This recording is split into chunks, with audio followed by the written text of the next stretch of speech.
بسم الله الرحمن الرحيم.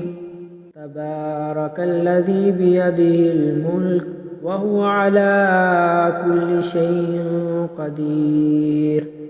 الذي خلق الموت والحياة ليبلوكم أيكم أحسن عملا وهو العزيز الغفور. الذي خلق 7 سماوات طباقا ما ترى في خلق الرحمن من تفاوت فارجع البصر هل ترى من فطور ثم ارجع البصر كرتين ينقلب إليك البصر خاسئا وهو حسير. ولقد زينا السماء الدنيا بمصابيح وجعلناها رجوما للشياطين وأعتدنا لهم عذاب السعير. وللذين كفروا بربهم عذاب جهنم وبئس المصير. إذا ألقوا فيها سمعوا لها شهيقا وهي تفور تكاد تميز من الغيظ كلما ألقي فيها فوج سألهم خزنتها ألم يأتكم نذير قالوا بلى قد جاءنا نذير فكذبنا وقلنا ما نزل الله من شيء إن أنتم إلا في ضلال كبير. وقالوا لو كنا نسمع أو نعقل ما كنا في أصحاب السعير فاعترفوا بذنبهم فسحقا لأصحاب السعير. إن الذين يخشون ربهم بالغيب لهم مغفرة وأجر كبير. وأسروا قولكم أو اجهروا به إنه عليم بذات الصدور. ألا يعلم من خلق وهو اللطيف الخبير.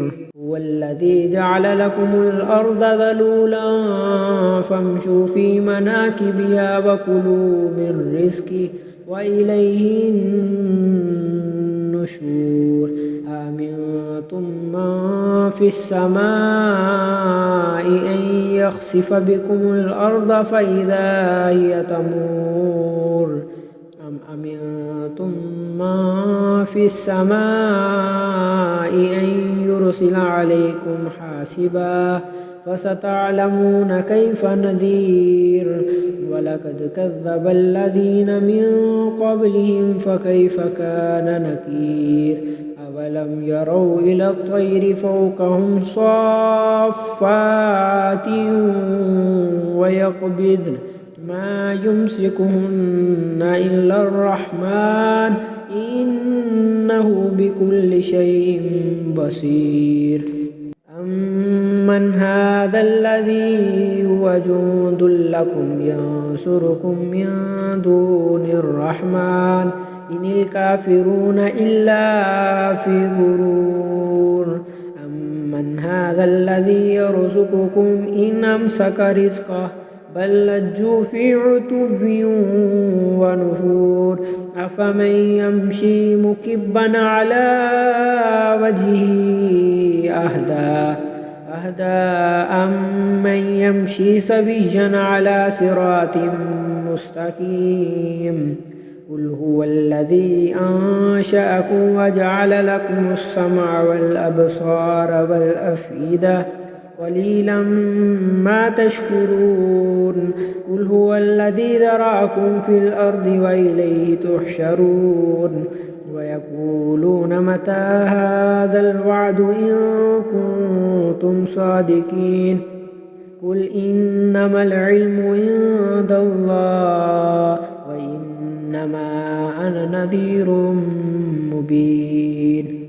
فلما رأوه زلفة سيئت وجوه الذين كفروا وقيل هذا الذي كنتم به تدعون قل أرأيتم إن أهلكني الله ومن معي أو رحمنا فمن يجير الكافرين من عذاب أليم قل هو الرحمن آمنا به وعليه توكلنا فستعلمون من هو في ضلال مبين قل أرأيتم إن أصبح ماؤكم غورا فمن يأتيكم بماء